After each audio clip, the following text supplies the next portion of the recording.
मुले अभ्यास करत नाही आहेत, मुले खूप चिडचिड करतायत, उलटे बोलतायत, नोकरीत प्रगती नाही आहे, अशा मुलांविषयी कितीही समस्या असू द्यात, आपल्याला येत्या एकादशीला तुळशीला फक्त एक वस्तू अर्पण करायची आहे. त्यांनी तुमच्या मनात मुलांविषयी कोणतेही विचार असू द्यात, मुले कितीही बिघडलेली असू द्यात, मुले सुधारतील. कार्तिक एकादशीला अनन्यसाधारण असे महत्त्व आहे. या दिवशी तुमच्या मुलांच्या प्रगतीसाठी, तुमच्या मुलांवर आलेल्या विघ्नांपासून संरक्षण करण्यासाठी, त्यांच्या कुठल्याही इच्छा असतील त्या पूर्ण करण्यासाठी, शैक्षणिक गोष्टीत प्रगती होण्यासाठी फक्त एकच उपाय करा, जो मी आज तुम्हाला सांगणार आहे. तो उपाय प्रत्येक आईने करायलाच हवा आहे.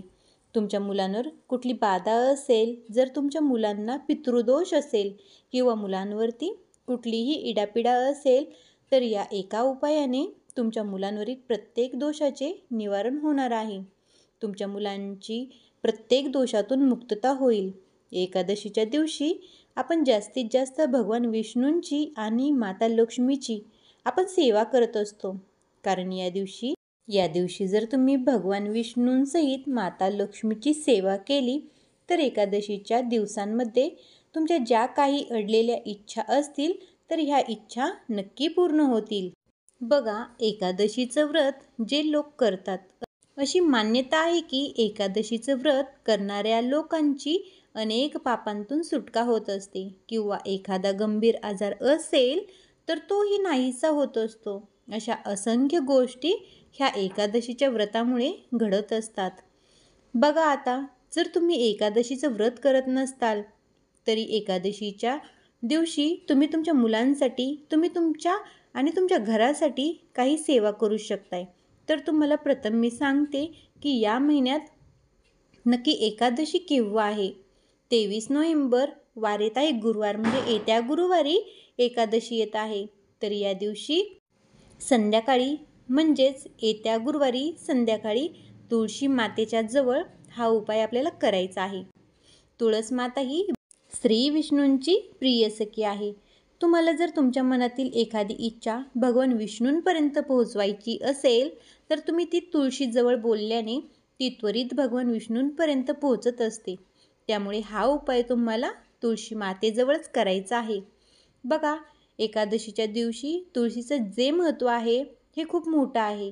तुम्हाला काय करायचं आहे? गुरुवारी एकादशी आहे, तर एकादशीच्या दिवशी 6 ते 8च्या दरम्यान आपल्याला हा उपाय करायचा आहे. तर तुम्हाला बुधवारीच तुळशीपत्र वगैरे तोडून ठेवायचे आहेत. एकादशीच्या दिवशी केव्हाही तुळशीपत्र तोडायचे नसतात.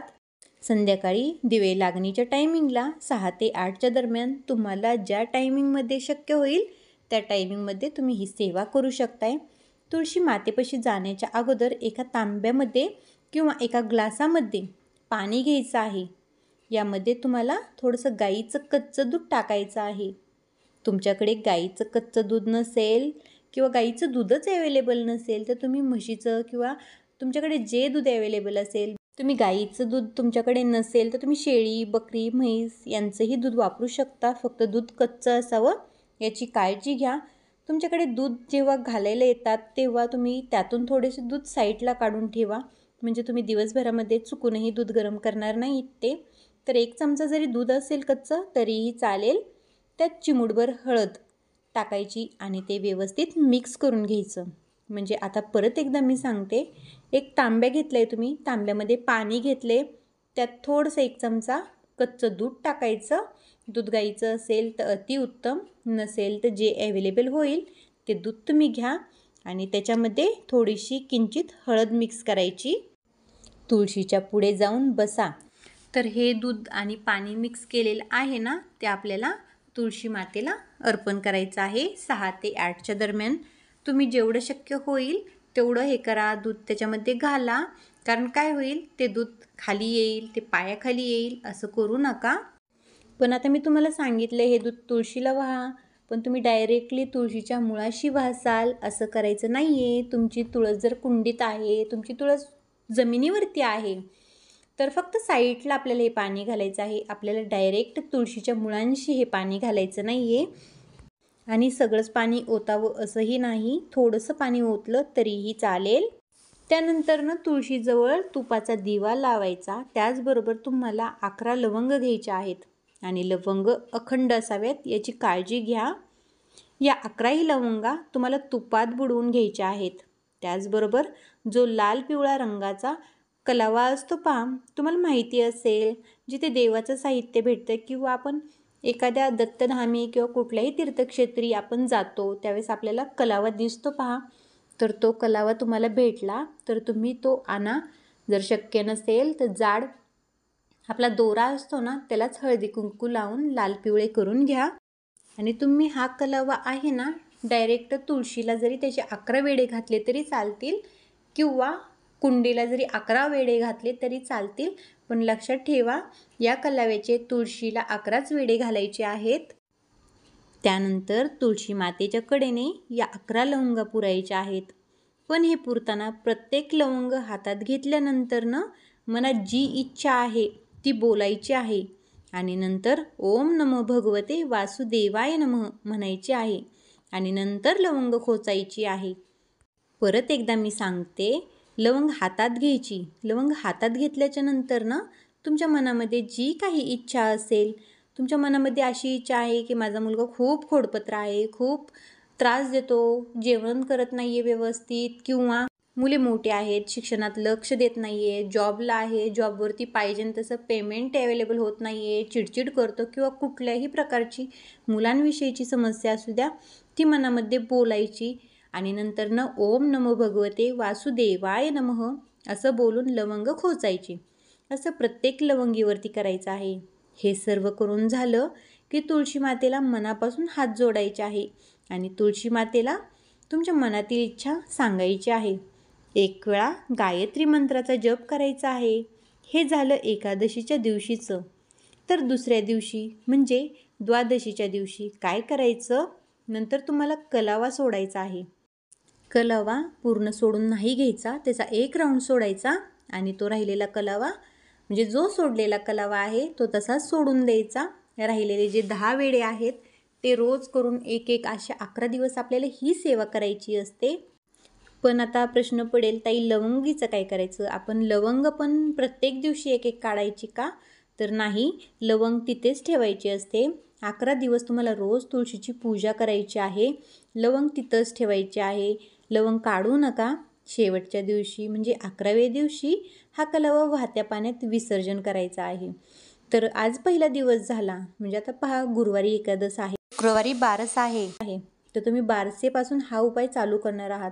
म्हणजे बारसे दिवशी 1 वेढा सोडला, नंतर त्याच्या दुसऱ्या दिवशी अजून 1 वेढा म्हणजे 2 वेढे, प्रत्येक दिवशी 1 वेढा सोडत जायचा. असे 11व्या दिवसापर्यंत पूर्ण दोरा मोकळा होऊन जाईल आणि नंतर तो वाहत्या पाण्यात सोडायचा आहे. बघा आता ही सेवा तुम्ही पूर्ण केलेली आहे. म्हणजे सेवा पूर्ण तुमच्या लक्षात तर आलेलीच असणार आहे. तर ही सेवा तुम्ही पूर्ण केलेली आहे. 11-12 दिवस तुमची ही सेवा चालणार आहे. का तर तुम्ही गुरुवारपासून सेवेला सुरुवात केलेली आहे. नंतर तुम्ही दोरा 1 कलावा सोडायला सुरुवात केलेली आहे. ज्या दिवशी तुमची ही सेवा पूर्ण होईल त्या दिवसापर्यंत तुम्हाला एक तरी मुलांच्या विषयीचा रिझल्ट चांगला पाहायला भेटणार म्हणजे भेटणारच आहे. आणि तुम्हाला आहे ना मी एक गोष्ट सांगते की तुमच्या मनात कुठलीही इच्छा असू द्या, तुमच्या मनात कुठल्याही गोष्टीविषयी संकट असू द्या किंवा काहीही तुम्ही कुठल्याही अडचणीत असू द्या, तुम्ही देवांपाशी बोलताय पण तुम्ही ही गोष्ट जी मनात आहे ती एकदा तुळशी मातेपाशी बोलून पहा. ती गोष्ट नक्की तुमची पूर्ण झाल्याशिवाय राहत नाही. त्याच्यामुळे आहे ना तुम्ही तुळशी मातेला कळकळीची विनंती करा, ही सेवा पूर्ण करा. तुमच्या मनातील इच्छा पूर्ण होणार म्हणजे होणारच, ही 100% गॅरंटी मी देते.